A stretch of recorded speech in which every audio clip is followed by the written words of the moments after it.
Hello everybody, once again welcome to my channel.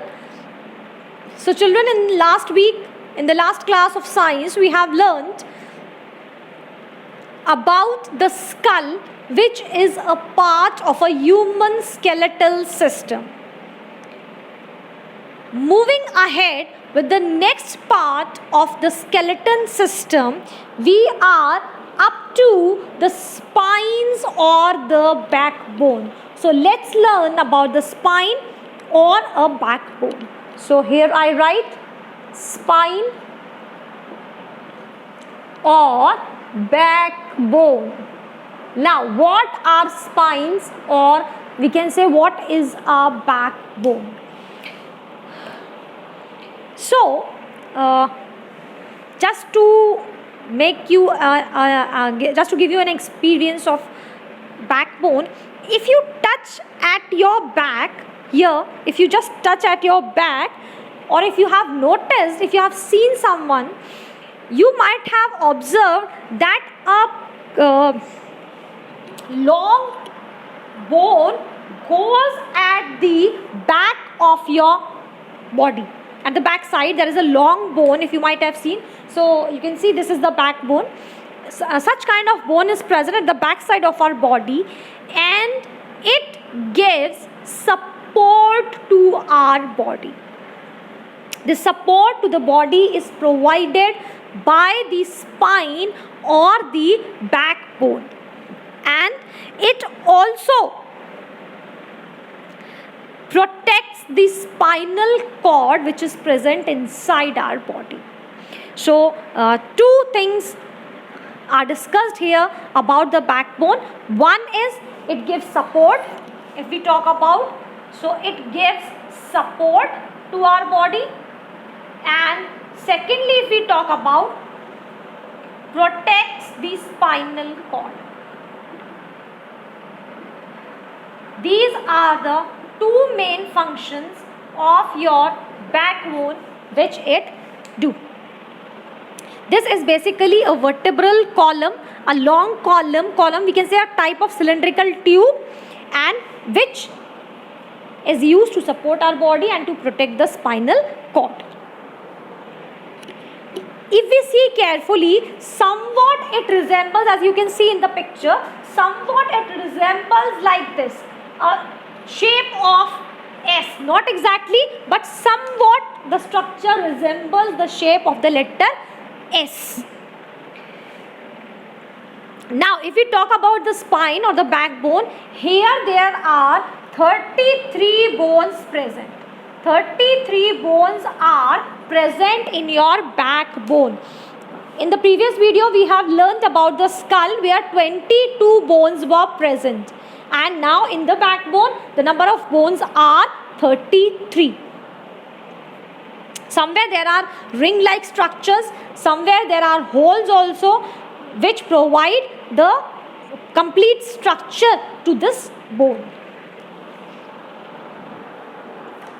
This is the reason, this is actually the thing by which we people are able to bend forward or to bend backward. This is the reason, this is actually because of the presence of backbone we are able to do such kind of movements.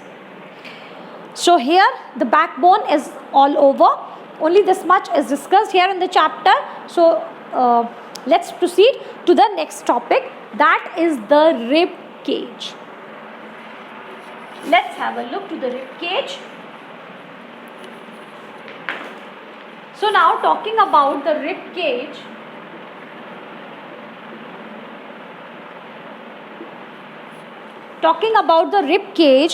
if you try to put your hand here, you will feel that some kind of hardy structure is present all around. This is till here, you will be able to feel it till here. This is actually the rib cage. These bones which are present here, they are called the rib cage. It's somewhat like this. Cage, a structure, a packed structure. These bones are quite delicate and curved in shape, as you can see in the image.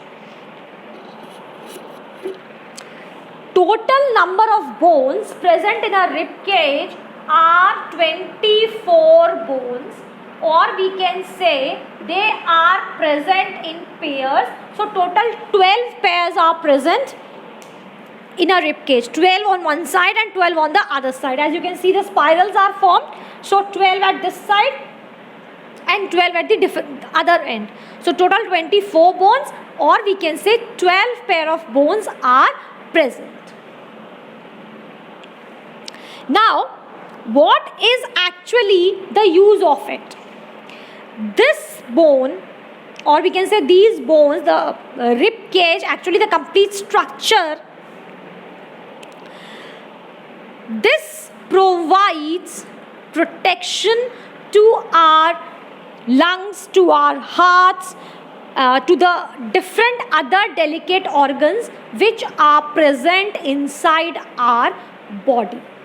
So all such delicate organs like your lungs, your heart, then your different other organs, it provides a protection to them. So if we want to note, so we can say that protects the delicate organs like heart and lungs. So its job is to protect these organs. It's a structure, a packed structure, so that's why these ribs are called, the complete structure is known as the rib cage. Then there are two ribs which are almost at the back of it, and such ribs are called the floating ribs, because basically they are not connected or attached to the main one, so they are called the floating ribs. They are actually attached here at the spine, at the backbone, so they are called the floating ribs. So this is all about the rib cage, which is the third part of your skeletal system. And now the last but not the least, the last part of the skeletal system is your limbs. Now what are limbs? So limbs are your hands and legs. Hands and legs, they together form the limbs. So if we talk about hands, they are called the forelimbs. They are called the forelimbs. I am not saying F-O-U-R, for, but it is F-O-R-E, forelimbs. And then these legs, they are called the hind limbs. Legs together, these are called the hind limbs. So what is the use of these limbs? They help you to do any of your work. Like with the help of hands, we can do anything. With the help of legs or the hind limbs, we are able to move from one place to another. And again, these forelimbs, like our forelimbs, the hands, they are attached to a part here which is called the shoulder girdle. The part where it is attached with the spine. Attached to spine, I'll write here, attached to spine. These are again attached to your spines by shoulder girdle. It is called shoulder girdle. And the hind limbs, they are again attached to the spine by the part attached to spine by pelvic girdle. That is called pelvic girdle. So this is all about the limbs, and here we wind up with the human skeletal system for you for now. And so here I sign off my video today, and in the next video I will tell you about the joints. Okay, till then stay tuned. Have a nice time everyone.